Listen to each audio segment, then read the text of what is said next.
আমরা অনেকের কথা শুনেছি, আরো কথা শুনতে পারলে ভালো লাগতো। এবং এখন আমিও দুই চারটি কথা আপনাদের সামনে বলবো। আমরা যেই বাংলাদেশ যেই দুই তিনটি সমস্যাকে সামনে রেখে বাংলাদেশ নামক রাষ্ট্রটি ভীষণভাবে একটা টেনশনের মধ্যে আছে, দুশ্চিন্তার মধ্যে আছে। তার অন্যতম হচ্ছে এই যে মাদকে আসক্ত হয়ে আমাদের যে একটা বিরাট অংশ, যার মধ্যে তরুণদের বলা হয়। আমি সত্যিকার অর্থে বলতে চাই, অনেকে বলে তরুণদের কথা। আমি যেহেতু মেয়ে, আমি যেহেতু নারী, আমার সাথে অসংখ্য নারী মা বোনদের সাথে কথা হয় এবং অসংখ্য, আপনারা তো জানেন বাংলাদেশের অর্ধেকের বেশি হচ্ছে নারী, 51% হচ্ছে নারী। এবং সেই নারীদের অনেকের হৃদয়ের কথা কিন্তু এই বাংলাদেশের মানুষ অনেকেই জানে না, জানতে চায়ও না। এবং আমার এই দেশের মা বোনেরা তাদের এই কষ্টের কথা মানে কখনো বলেও না, নীরবে নিভৃতে সহ্য করে একদিন মৃত্যুর কোলে ঢলে পড়ে। আমি সেই সমস্ত মা বোনদের মানে হৃদয়ের কথা শুনেছি, তাদের কষ্টের কথা শুনেছি, তাদের গল্পের কথা মানে সেই দুঃখের কষ্টের গল্পও শুনেছি। এখানে আমাদের তানিয়া আক্তার লালজিউ আমাদের মহিলা দলের সভানেত্রী মাদারীপুর জেলার অসাধারণ বক্তব্য রেখেছেন। মা বোনদেরকে সচেতন থাকতে বলেছেন, তাদের সন্তানদের সচেতন থাকতে বলেছেন এবং তারা কি করে না করে সেইটা দেখভাল করতে বলেছেন। কিন্তু সে হয়তো জানে কিন্তু বলার সুযোগ পায় না, কিন্তু মানে সে আমাদের মা বোনেরা হয়তো বা তার সন্তানের কে শাসন করতে পারবে, কিন্তু তার স্বামীকে কি শাসন করতে পারবে? পারবে না। অসংখ্য মা বোনদের স্বামীরা কিন্তু এই মাদকে আসক্ত এবং তারা বেকার জীবনযাপন করে, কোনো আয় রুজি করে না, সারাদিন সারা রাত ঘরে বসে কিংবা ওই কোথাও গাছের নিচে কিংবা কোন নির্জন জায়গায় গিয়ে মাদকে আসক্ত হয়ে থাকে। তারপর বাড়িতে এসে কোনো কিছু তো করবেই না, কি কোথায় মানে খাওয়া দাওয়ার অ্যারেঞ্জমেন্ট হলো, কোথায় মানে সন্তানটা খেতে পারলো কিংবা পরিবারের লোকজনের খাওয়ার ব্যবস্থা হলো না হলো সেই সব চিন্তা করবে না। এসে হয়তো বা খাবার খুঁজবে, খাবার না পেয়ে তারপর স্ত্রী পুত্র সন্তান যারা থাকবে তাদের গায়ে হাত তুলবে।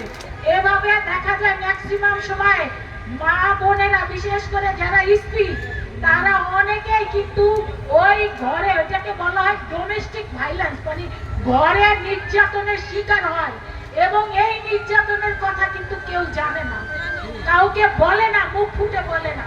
এরকম কিন্তু অসংখ্য হাজার হাজার লক্ষ লক্ষ কোটি কোটি পরিবার আছে, তাদেরকে আমাদের মুক্ত করতে হবে এই সমস্ত মা বোনদের। আরেকটা বিষয় আমি বলি, আমাদের বাংলাদেশে 1/3 অর্থ 1/4 হচ্ছে আমাদের তরুণ সমাজ, আমাদের এই তরুণ জনগোষ্ঠী। আমরা সৌভাগ্যবান এই দিক থেকে যে আমাদের এই মাদারীপুর রাজুরের যে সমস্ত ভাই বোনেরা আছে, ভাইয়েরা আছে, অর্থাৎ তরুণ সমাজ আছে, তাদের অধিকাংশই কিন্তু কি করে প্রবাসে চলে যায়। কলেজগুলোতে গেলে কিন্তু ফাঁকা দেখি, কলেজে কোনো ছেলেরা নাই। কি কারণে? ভর্তি হয়েছে, ইন্টারমিডিয়েটে ভর্তি হয়েছে কিন্তু ক্লাস করে না। একটাই ধান্দা থাকে, কখন বিদেশে যাবে, মানে কেউ ইটালি যাবে, কেউ মানে মধ্যপ্রাচ্যে যাবে, আমেরিকা যাবে, কানাডা যাবে, ইংল্যান্ড যাবে, এই ধান্দায় থাকে। তারা ঠিকভাবে পড়াশোনাও করে না, শুধুমাত্র বিদেশে যাওয়ার চিন্তা করে। ঠিক আছে, ভালো, আমরা পড়াশোনা পুরোপুরি না করে বিদেশে যাচ্ছে, এক জায়গায় আমাদের কোনো আপত্তি নেই, ওখান থেকে তারা প্রচুর রেমিটেন্স পাঠাচ্ছে। কিন্তু এই যে এই বাংলাদেশ থেকে যারা আসক্ত হয়ে যায়, তারা কিন্তু ওই বিদেশে যায়ও মানে কোনো কাজকর্ম না করে এই আসক্ত, এই মাদকে আসক্ত হয়ে পড়ে থাকে। এই জায়গায়ও কিন্তু আমরা ভীষণভাবে ক্ষতিগ্রস্ত হচ্ছি। কাজে এমন একটি বিষয় নিয়ে আজকের যে অসাধারণ একটি জনসভার আয়োজন করেছে, বিশেষ করে জাকির এবং আজিজ সহ এই রাজওয়ালের যে সমস্ত নেতৃবৃন্দ, তাদের উদ্দেশ্যে এবার একটা বড় করতালি দিতে পারি তো না?